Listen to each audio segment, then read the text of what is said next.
Hey guys, what's up? It is the turn of Megaman Zero, See Its Legacy Collection to be reviewed. This is not the first time I talk about this game, I have shared a couple of videos about it, but here I'll give it a review as Megaman Zero and See Its games. In my understanding, the Zero saga is the only Mega Man game that has an ending. No cliffhangers, no nothing like that. There's a beginning and an ending, compared with other games where nothing is conclusive. And the thing that I enjoyed the most here is that this story has a good progression. It becomes better and better as the games were released. In Zero 1, we get to see how our protagonist was awakened from his slumber, and from that point onwards, how he helps the Resistance to get a better foothold against the Mavericks, and in this case against Neo Arcadia.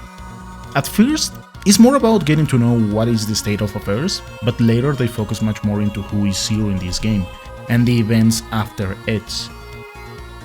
The ending is quite a emotive one, because it is pretty graphical after the last battle. See It is the after story, where we play with different protagonists, being able to choose between a male or a female character.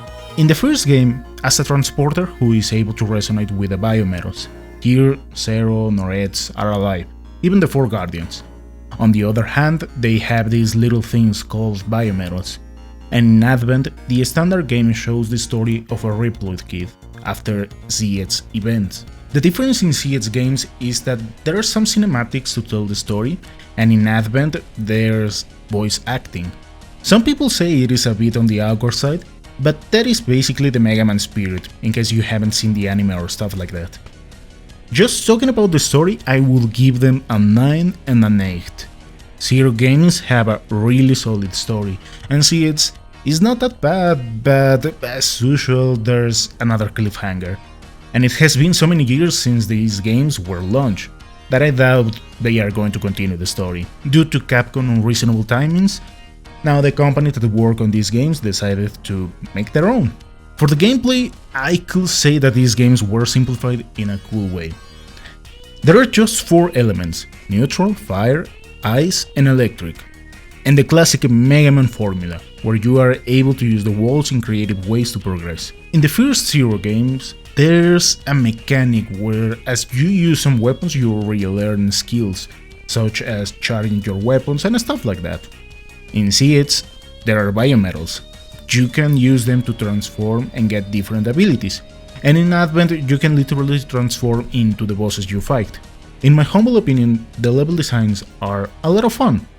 In Zero games, you focus much more into specific missions as the older games, but in Zed's games it is more about an open world, where you need to explore to progress within the story.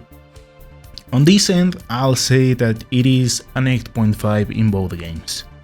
After what its games have done, there's nothing particularly new under the sun. Advent tried to implement something even more interesting, as being able to transform into bosses you defeat, but most of them are quite useless in real combat. In terms of graphics, these games are quite old, so they don't have the best looks. And the GBA or DS resolution are different compared with the Switch, reason why they reduced the screen on this manner.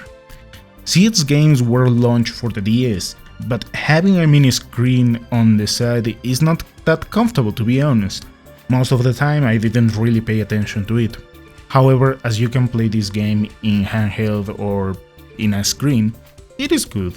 I will give them an 8 nowadays. For the music, these games could have been much better. I enjoy this kind of collection games because you can get a full saga in just one cartridge or disc. However, some companies improve the graphics or audio, but here none of them were improved.